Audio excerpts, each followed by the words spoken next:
이번에 소개해드릴 책은 대구대학교 전용덕 교수가 쓰신 국가주의 시대의 경제와 사회, 미군정에서 3공화국까지입니다.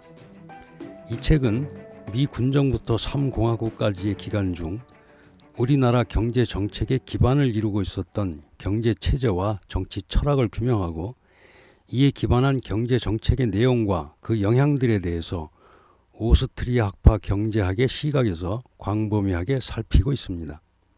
분석의 초점은 경제 체제와 정치 철학 그리고 그것들의 구체적인 구현인 경제 정책들이 경제 성장에 미친 영향입니다.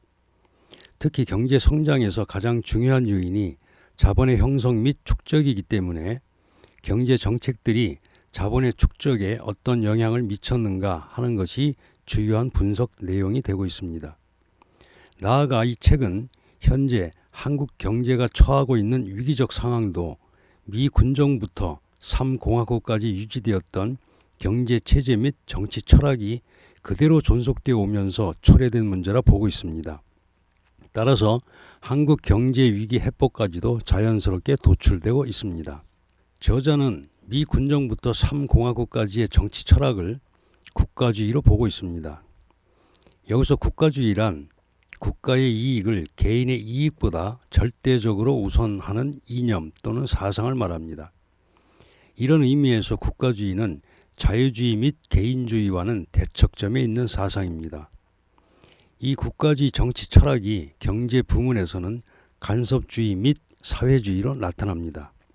즉, 이 책은 미군정부터 3공화국까지의 우리나라의 경제 체제를 간섭주의와 사회주의가 중심이 되고 여기에 미완성의 자본주의가 혼합된 혼합경제 체제로 보고 있습니다. 저자는 미군정부터 3공화국까지는 물론이고 현재까지도 한국 사회는 아직도 자본주의가 경제 체제의 중심이 된 적은 한 번도 없었다고 단언합니다.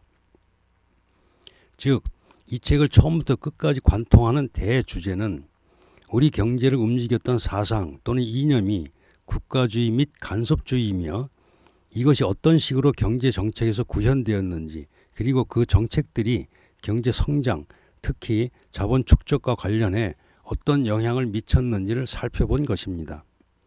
그 과정에서 나타나는 주요한 키워드는 국가주의, 간섭주의, 사회주의, 자본주의, 자유 및 자유시장, 경제 성장, 자본 축적, 저축과 투자 등입니다.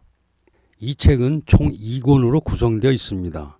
우선 1권은 총 5편 25장으로 구성되어 있는데 미군정 시기부터 3공화국 이전 즉 5.16 군사정부 시기까지를 다루고 있고 2권은 총 1편 4부 19장으로 구성되어 있는데 모든 내용이 본서의 핵심이 경제성장이므로 이와 관련하여 가장 중요한 시기를 할 수 있는 3공화국 시기를 중점적으로 다루고 있습니다.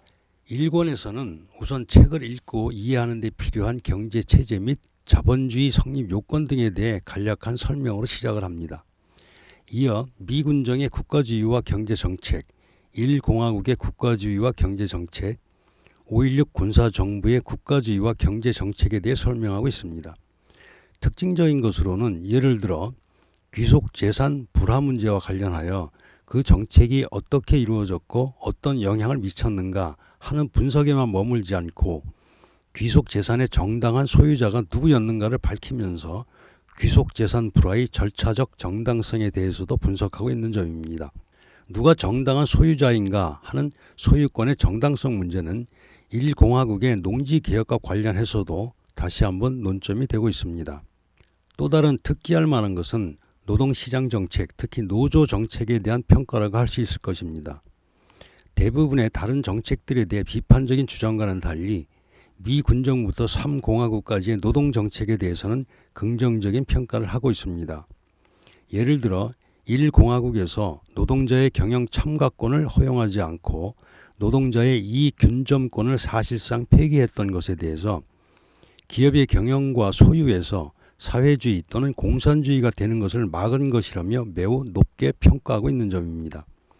또 3공화국에서 노조의 단체 협약을 허용한 반면 쟁의 행위를 금지시킨 것에 대해 노조에 의한 노동시장 왜곡을 완화시켰다고 긍정적으로 평가하고 있습니다. 다른 대부분의 정책과 마찬가지로 3공화국의 중화학공업 정책에 대해서도 매우 비판적인 시각입니다. 중화학공업 정책이 많은 자원을 낭비하게 했고 자원을 자본 집약적인 프로젝트 또는 사업에 지나치게 치중하게 함으로써 노동시장에 부정적인 영향을 주었다고 합니다.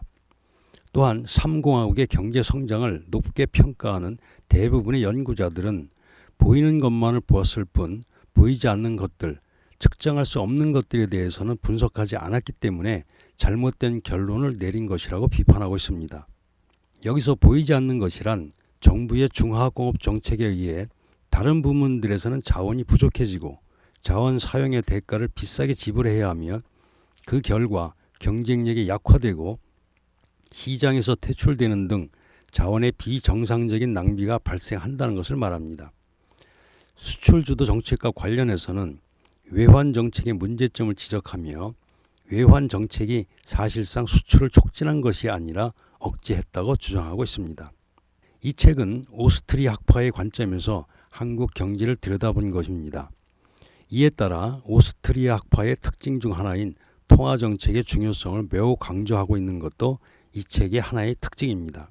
예를 들어 오스트리아 학파는 경기 변동의 원인을 인위적인 화폐 공급에서 찾습니다. 오스트리아 학파의 이러한 특징이 이 책에서도 두드러지게 나타나고 있는데 책 전반에 걸쳐 다시 말하면 미군정기부터 3공화국 내내 통화의 과잉 공급과 모니타이제이션 및 그에 따른 경기 변동과 경제 성장에 미친 악영향 등을 다루고 있습니다.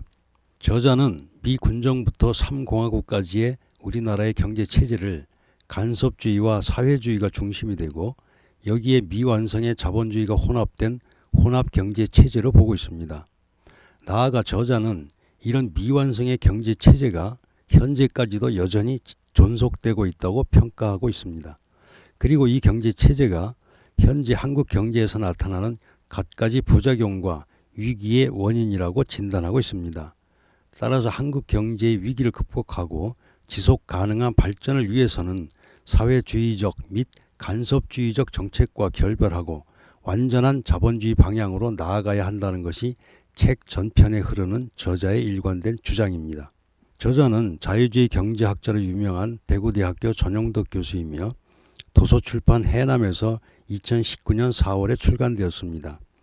전체 1, 2권으로 이루어져 있으며 총 1300여 페이지에 달하는 방대한 분량이지만 각 주제별로 챕터가 잘 나누어져 있고 또 각 챕터별로 요약 정리가 잘 되어 있어 읽기에 큰 부담은 없을 것입니다. 일독을 권합니다. 자유주의와 시장경제의 중심 자유기업원